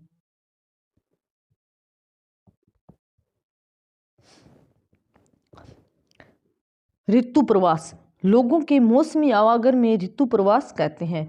यानी जो मौसमी आवागमन होता है, जैसे गर्मियों की ऋतु में चले जाना और सर्दियों में वापस आ जाना, इस तरह से जो मौसम के अनुसार जो प्रवास होता है उसे हम ऋतु प्रवास के नाम से जानते हैं।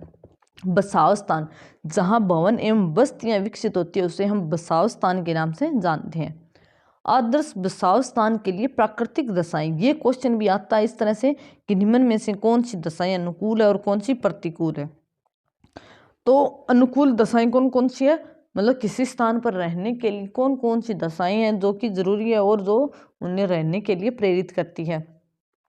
पहला है अनुकूल जलवायु, फिर है जल की उपलब्धता, और उसके बाद है उपयुक्त भूमि और उपजाऊ मिट्टी, यानी वहां पर अच्छी जलवायु न तो ज़्यादा गर्मी हो न ज़्यादा सर्दी हो।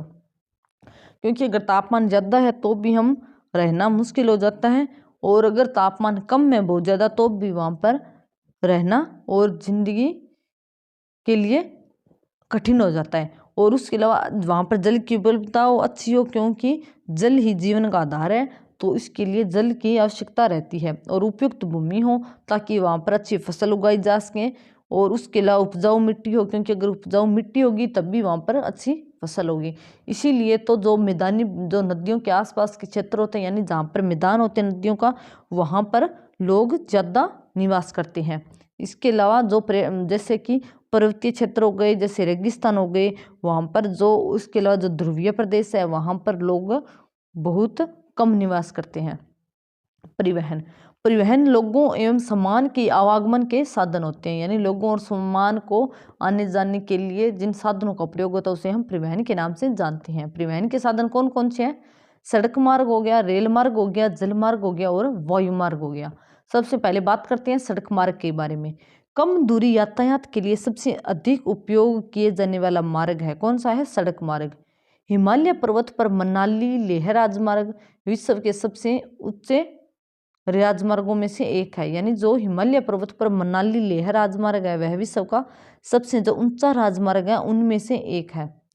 जो स्वर्ण चतुर्भुजीय मार्ग है वह किसको जोड़ता है? दिल्ली को, मुंबई को, चेन्नई को और कोलकाता को, यानी यहाँ पर जैसे दिल्ली आ गया, फिर मुंबई आ गया, फिर यहाँ पर चेन्नई आ गया और यहाँ पर कोलकाता आ गया। इस तरह से ये स्वर्ण चतुर्भुजीय मार्ग है। और ये याद रखना, ये क्वेश्चन भी आता है कि जो ये महामार्ग है, स्वर्ण चतुर्भुज महामार्ग है, वह किन किन जो क्षेत्र है उनको जोड़ता है, किन किन नगरों को जोड़ता है। इस तरह से क्वेश्चन आता है, तो आप इन्हें याद रखना। अब बात करते हैं हम रेल मार्ग के बारे में। रेल मार्ग के द्वारा तीव्रता से एवं कम खर्च में लोगों का आवागमन एवं भारी सामान ढोने का काम में आता है। ठीक है, यानी अगर ज़्यादा दूरी तय करनी हो, इसके अलावा अगर खर्च, यानी क्योंकि जो रेल मार्ग है वहाँ पर आने जाने का जो किराया है यानी खर्चा है वो कम लगता है। और इसके अलावा जो भारी सामान है उनको ढोने के लिए हमेशा रेल मार्ग का उपयोग करते हैं। भारतीय रेल मार्गों का जाल एशिया में सबसे बड़ा रेल मार्ग जाल है, यानी जो भारत का रेल मार्ग का जाल है वो एशिया में सबसे बड़ा रेल मार्ग का जाल है। ट्रांस साइबेरियन रेल मार्ग विश्व का सबसे लंबा रेल मार्ग है, जो कि पश्चिमी रूस से सेंट पीटर्सबर्ग से प्रशांत महासागर तट पर स्थित व्लादिवोस्टोक तक जाता है। यानी जो ट्रांस साइबेरियन रेल मार्ग है, ये याद रखना, ये कहाँ पर है, यह रशिया में है। विश्व का सबसे लंबा रेल मार्ग आ सकता है, कौन सा है, तो कौन सा है, ट्रांस साइबेरियन रेल मार्ग, जो पश्चिमी रूस से यानी यहाँ से सेंट पीटर्सबर्ग से प्रशांत महासागर, यानी इस ओर प्रशांत महासागर है, वहाँ पर व्लादिवोस्टोक तक, यानी ये इतना लंबा है। ठीक है, ये याद रखना, शहर पीटर्सबर्ग और व्लादिवोस्टोक। जलमार्ग, अधिक दूरी में भारी एवं बड़े आकार वाले सामानों को ढोने के लिए जलमार्ग सबसे सस्ता साधन है। यानी अगर हम सस्ते साधन की बात करें तो वह जलमार्ग है। और उसके अलावा अधिक दूरी में भारी और बड़े आकार के, जहाँ पर जलमार्ग की अच्छी व्यवस्था हो, वहाँ पर जलमार्ग क्या रहता है, सबसे सस्ता साधन है, क्योंकि इसके रख रखाव में जो इतना खर्चा नहीं आता, इसी कारण यह जलमार्ग सस्ता होता है। जलमार्ग कौन कौन से मार्ग है, यहाँ पर अंतर्देशीय जलमार्ग हो गए और समुद्री जलमार्ग हो गए। अंतर्देशीय यानी एक देश के अंदर नदियों एवं झीलों का उपयोग करके जो अंतर्देशीय जलमार्ग के लिए होता है, यानी नदियों एवं झीलों का उपयोग किसके लिए होता है, अंतर्देशीय जलमार्ग के लिए होता है। कुछ महत्वपूर्ण अंतर्देशीय जलमार्ग कौन कौन से हैं, पहला हो गया गंगा ब्रह्मपुत्र नदी तंत्र, और उत्तर अमेरिका में ग्रेट लेक, और अफ्रीका में नील नदी। यानी ये जो तीनों है ये क्या है, अंतर्देशीय जलमार्ग के उदाहरण है। समुद्री जलमार्ग, व्यापारिक माल को एक देश से दूसरे देश पहुंचाना किसका काम है, समुद्री जलमार्ग का। ठीक है, एक देश से दूसरे देश में आयात या निर्यात होता है, तो हम उसका जो सामान होता है वो किसके द्वारा लेके जाते हैं, उसे हम समुद्री जलमार्ग के द्वारा ही लेके जाते हैं। विश्व के प्रमुख समुद्री पतन कौन कौन से हैं, पहला हो गया जैसे सिंगापुर हो गया, मुंबई हो गया, न्यूयॉर्क हो गया, लॉस एंजल्स हो गया, रियो डी जनेरियो हो गया, डरबन हो गया, केप टाउन हो गया, लंदन हो गया और सिडनी हो गया। आपने याद रखना अच्छे से कि प्रमुख जो समुद्री पतन है यानी बंदरगाह वो कौन कौन से हैं। अब हम बात करते हैं वायु मार्ग के बारे में।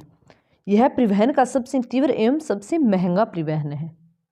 कुछ महत्वपूर्ण वायु पतन कौन कौन से हैं, जैसे दिल्ली हो गया, मुंबई हो गया, न्यूयॉर्क हो गया, लंदन हो गया, पेरिस हो गया, फ्रैंकफर्ट और काहिरा। ये सब किसके साधन है, ये है वायु मार्ग के। ठीक है, वायु मार्ग के जो हवाई पतन है, यानी जो ये अंतर्राष्ट्रीय हवाई अड्डे हैं सारे इतने, इसके अलावा और भी है लेकिन ये इम्पोर्टेंट है, जो कि एनसीईआरटी में दिए गए हैं, वो सारे मैंने यहाँ पर लिखे हैं।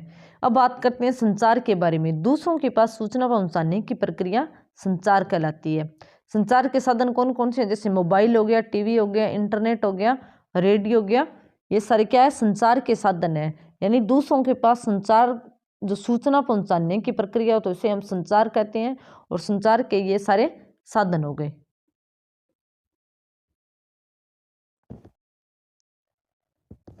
ये चैप्टर कंप्लीट हो गया, इसके बारे में थोड़ा सा देख लेते हैं।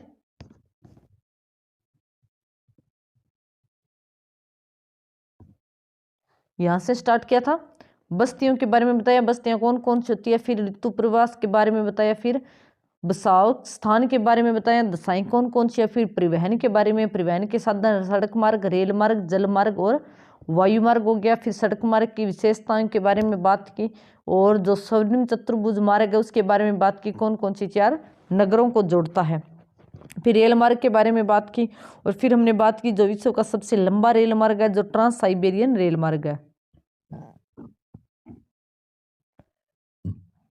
फिर हमने बात की जलमार्ग के बारे में, जो अंतर्देशीय जलमार्ग और समुद्री जलमार्ग होते हैं, ठीक है।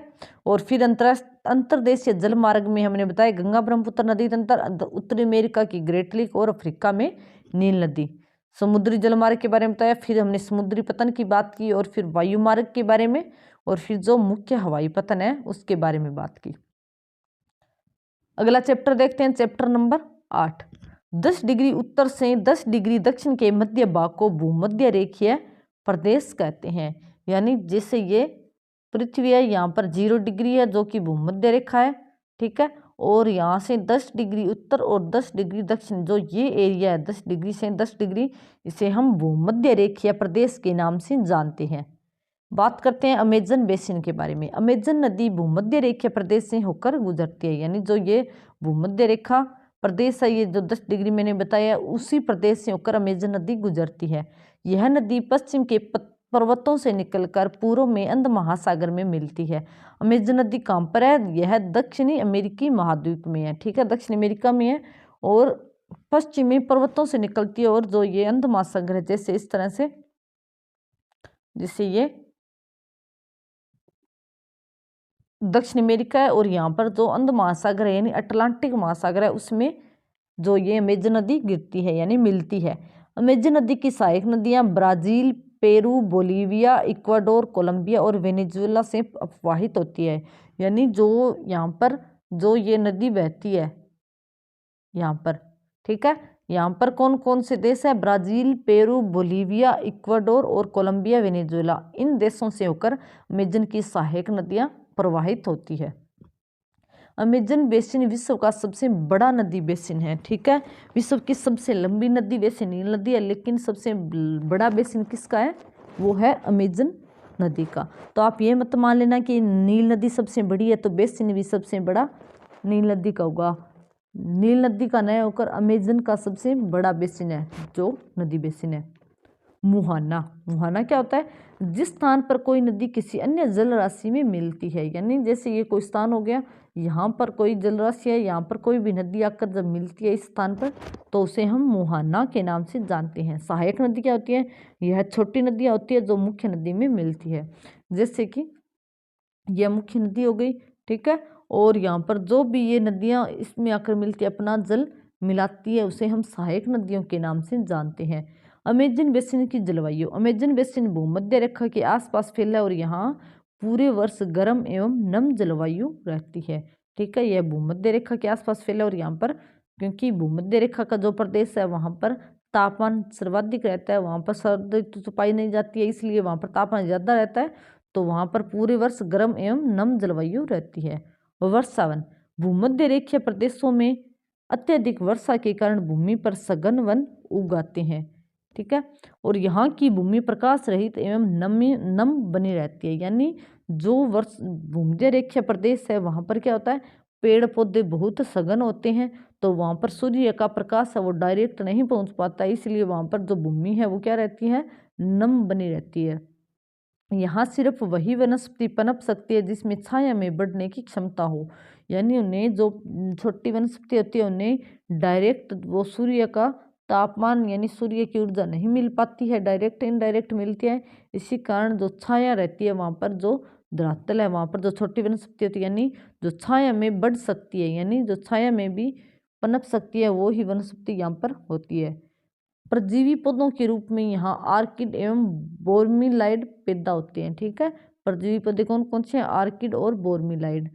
यहाँ पक्षी कौन कौन से पाए जाते हैं? टुकुन, गुंजन, रंगीन जो पक्षी है वो सारे पाए जाते हैं। और जानवर बंदर हो गया, सलाथ हो गया, और चिंटी हो गई, और खाने वाले टेपीर हो गए। जो चिंटी खाते हैं टेपीर वो हो गई। वर्षावन की महिलाएं नहीं सिर्फ यहाँ पर पुरुष भी, यानी जो वर्षावन के आदिवासी लोग हैं वो कर्तन एवं दहन कृषि पद्धति का उपयोग करते हैं। कर्तन एवं दहन पद्धति को हम स्थानांतरणशील कृषि भी कहते हैं। हम देखते हैं क्या होता है ये।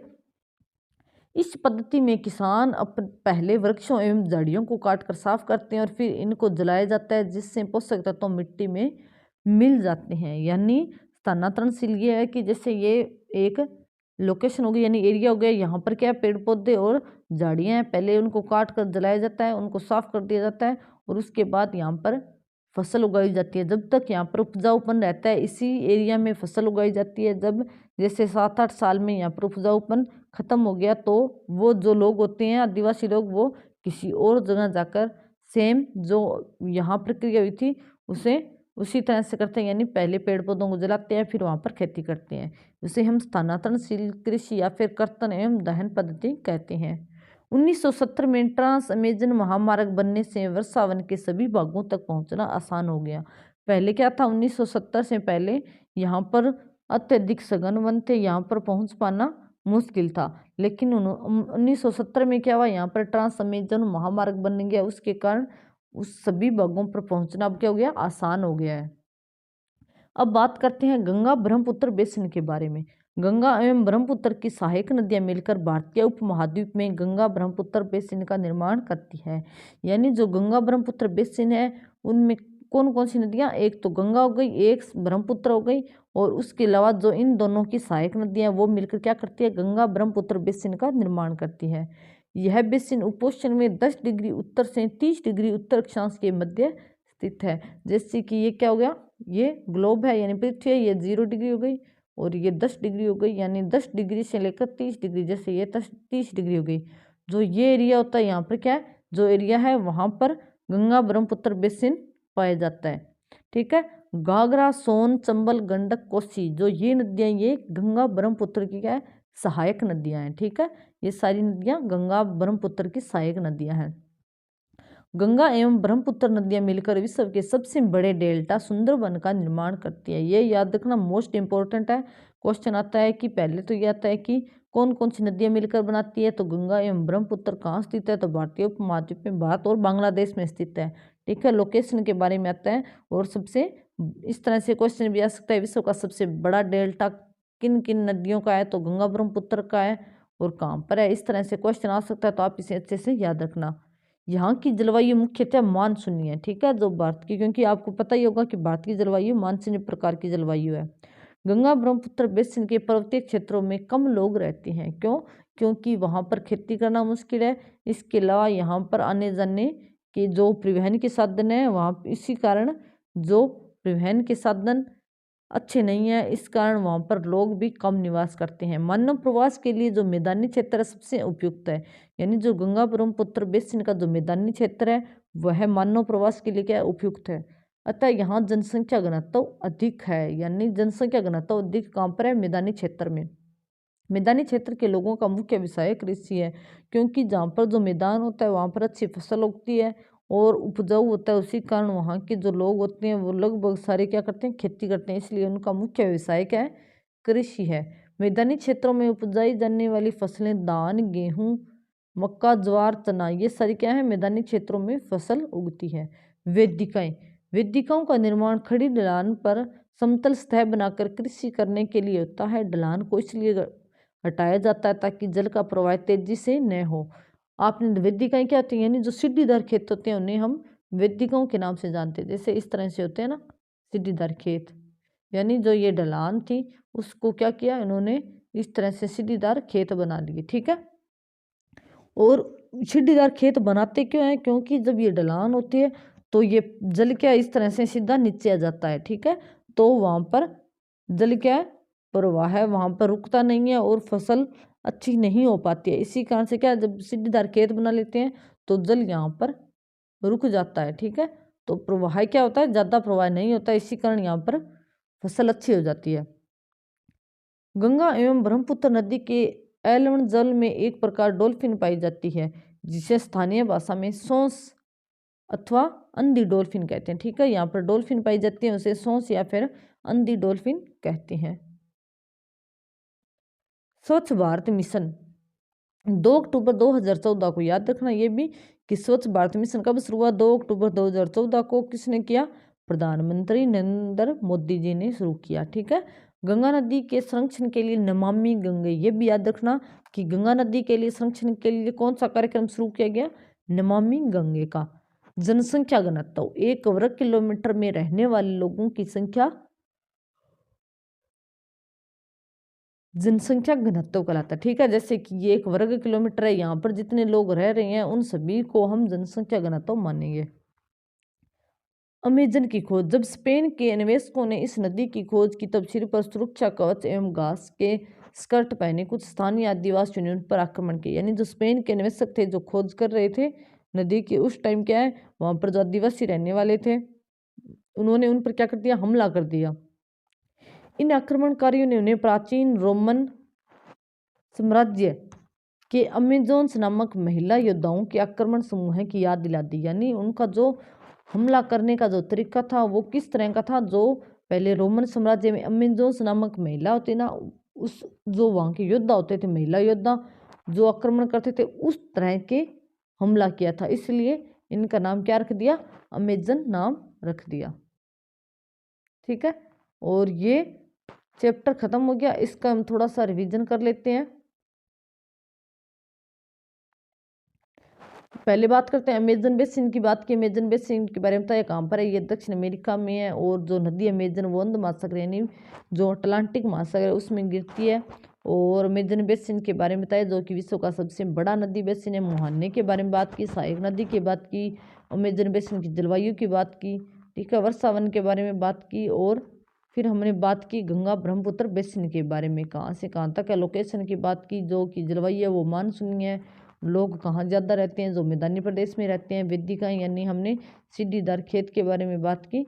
और इसके अलावा हमने डॉल्फिन की बात की, स्वच्छ भारत मिशन जो कि 2 अक्टूबर 2014 को शुरू हुआ और गंगा नदी के लिए जो नमामि गंगे कार्यक्रम को शुरू किया गया। ठीक है, फिर बात की अमेजन का नाम क्यों पड़ा उसके बारे में बात की। अब बात करते हैं चैप्टर नंबर 9 के बारे में। ठीक है, रेगिस्तान।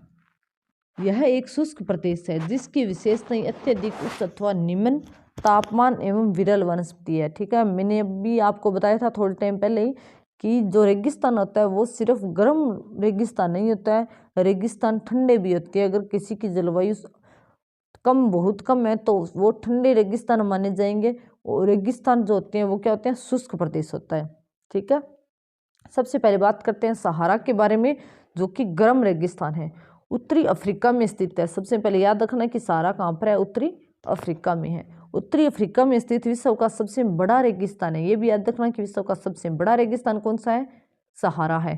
क्षेत्रफल कितना है, 8.54 लाख वर्ग किलोमीटर। ठीक है, 11 देशों में फैला हुआ है। कौन कौन से, अल्जीरिया हो गया, चाड हो गया, मिस्र हो गया, लीबिया हो गया, माली हो गया, मोरितानिया हो गया, और मोरक्को हो गया, नाइजर हो गया, सूडान हो गया, ट्यूनीशिया और पश्चिमी सहारा। ये 11 देश है। इनको ध्यान रखना कि कौन कौन से देश है और कहाँ पर फैला हुआ है सहारा। सहारा मरुस्थल में बजरी के मैदान, नगन चट्टानी सतह वाले उत्थित पठार भी पाए जाते हैं। यानी जो सहारा रेगिस्तान है वहाँ पर सिर्फ ऐसा नहीं है कि वहाँ पर रेतीली मिट्टी पाई जाती है, उसके अलावा भी यहाँ पर नगन चट्टानें पाई जाती है, पठार भी पाए जाते हैं। चट्टानों की सतह की ऊंचाई 2500 मीटर से अधिक होती है। ठीक है, आज का सहारा रेगिस्तान है वो क्या है, पहले एक समय में क्या था, पूर्णतः हरा भरा मैदान था। यानी जो सहारा मरुस्थल है, रेगिस्तान है, वहाँ पर पहले क्या था, सहारा मतलब एक अच्छा हरा भरा मैदान था। लेकिन जलवायु परिवर्तन के कारण इस प्रदेश को गर्म और शुष्क प्रदेश में बदल दिया। ठीक है, यानी जलवायु परिवर्तन के कारण यह एक रेगिस्तान बन गया, लेकिन उससे पहले क्या था, एक हरा भरा मैदान था। सहारा के अल अजीजिया में जो त्रिपोली लीबिया के दक्षिण में स्थित है, यहाँ का सबसे अधिक तापमान 1922 में 57.7 डिग्री सेल्सियस दर्ज किया गया। याद रखना कि सहारा का जो अल अजीजिया क्षेत्र है, ठीक है, त्रिपोली लीबिया के दक्षिण में है। ठीक है, अल अजीजिया में 1922 में 57.7 डिग्री सेल्सियस जो कि सर्वाधिक तापमान दर्ज किया गया। सहारा रेगिस्तान की जलवायु। सहारा रेगिस्तान की जलवायु अत्यधिक गर्म एवं शुष्क है। यहाँ वर्षा अल्पकाल के लिए होती है। ठीक है, यहाँ पर अल्पकाल के लिए होता है, इसीलिए तो यह क्या है, मरुस्थल है। दिन के समय तापमान 50 डिग्री सेल्सियस से अधिक और रात के समय 0 डिग्री सेल्सियस तक पहुँच जाता है। यानी यहाँ पर दैनिक तापांतर बहुत अधिक पाया जाता है। सहारा रेगिस्तान की वनस्पति जात एवं प्राणी जात। यहाँ की वनस्पतियों में कैक्टस, खजूर के पेड़ एवं एकेसिया पाए जाते हैं। और कुछ स्थानों पर मरुदान जैसे जो कि खजूर के पेड़ों से घिरे रहते हैं, हरित द्वीप भी पाए जाते हैं। यानी यहाँ पर सहारा रेगिस्तान में कुछ मरुदान पाए जाते हैं जहाँ पर खजूर के पेड़ मिलते हैं। इसके अलावा ऊंट, लकड़बग्गा, सियार, लोमड़ी, बिच्छू, सांप की विभिन्न जातियां और छिपकली यहाँ के प्रमुख जीव जंतु है।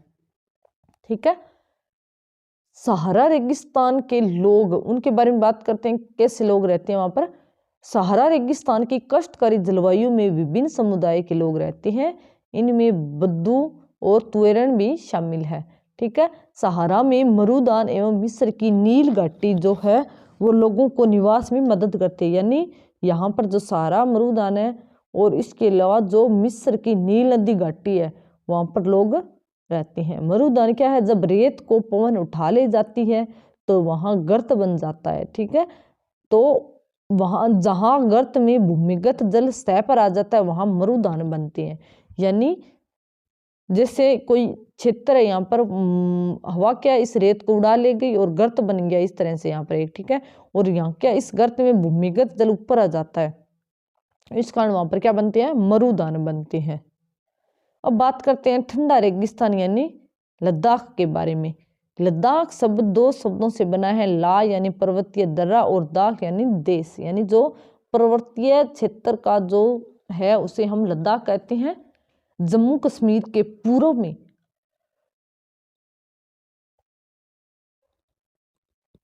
वृहत हिमालय में स्थित लद्दाख एक ठंडा रेगिस्तान है। ठीक है, लद्दाख क्या एक ठंडा रेगिस्तान है और इसके उत्तर में कराकोरम पर्वत श्रेणियां एवं दक्षिण में जास्कर पर्वत स्थित है। लद्दाख से होकर सिंधु नदी बहती है और नदियां गहरी घाटी एवं गोर्ज का निर्माण करती है। ठीक है, ये क्या है, वृहत हिमालय में स्थित लद्दाख एक ठंडा रेगिस्तान है। याद रखना, लद्दाख क्या एक ठंडा रेगिस्तान है। उसके अलावा उत्तर में कौन सी है, कराकोरम पर्वत श्रेणी और दक्षिण में जास्कर पर्वत श्रेणी है। और यहाँ से कौन सी नदी बहती है, सिंधु नदी बहती है। ठीक है, जो कि क्या बनाती है, गहरी घाटी और गोर्ज का निर्माण करती है। ठीक है, और इसके अलावा लद्दाख की ऊंचाई कारगिल में कितनी है, 3000 मीटर और कराकोरम में 8000 मीटर है। लद्दाख की जलवायु की बात करते हैं, कैसी है, यहाँ की जलवायु अत्यंत शीतल एवं शुष्क होती है। ग्रीष्म ऋतु में दिन का तापमान 0 डिग्री सेल्सियस से अधिक एवं रात में -30 डिग्री सेल्सियस के नीचे चला जाता है। यानी यहाँ का तापमान बहुत ज़्यादा कम है। यहाँ बारिश बहुत कम होती है, यानी लगभग 10 सेंटीमीटर प्रति वर्ष में। लद्दाख की वनस्पति एवं प्राणी जात की बात करते हैं, यहाँ उच्च शुष्कता के कारण वनस्पति विरल है। ठीक है, क्योंकि बारिश कम होती है इस कारण वहाँ पर वनस्पति भी कम होती है। ग्रीष्म ऋतु में सेब, खुबानी, अखरोट जैसे पेड़ मिलते हैं। यानी कौन कौन से पेड़ होते हैं, यहाँ पर होता है सेब होता है, खुबानी होती है और अखरोट होता है। पक्षियों में रोबिन, रेड स्टार्ट, तिब्बती स्नोकॉक, रेवेन, हूप, ये सारे क्या है, पक्षी है। और जानवर कौन कौन से हैं, जंगली बकरी, जंगली भेड़, याक और कुत्ता। ठीक है, ये सारे जानवर मिलते हैं। लद्दाख के लोगों की बात करते हैं, यहाँ अधिकतर मुसलमान और बौद्ध धर्म के लोग रहते हैं। लद्दाख की राजधानी लेह है। राजमार्ग जो कि एक ए है, लेह प्लस कश्मीर घाटी को जोड़ता है। ठीक है, लद्दाख को खा पा चान के नाम से भी जानते हैं, जिसका अर्थ होता है हिमभूमि। ठीक है, खा पा चान को क्या कहते हैं, हिमभूमि कहते हैं, जिसे हम लद्दाख के नाम से भी जानते हैं। पृथ्वी के सबसे ठंडे स्थानों में से एक द्रास लद्दाख में स्थित है। यानी पृथ्वी के जो सबसे ठंडे स्थानों में से एक है कौन सा, द्रास, जो कि कहाँ है, लद्दाख में ही है।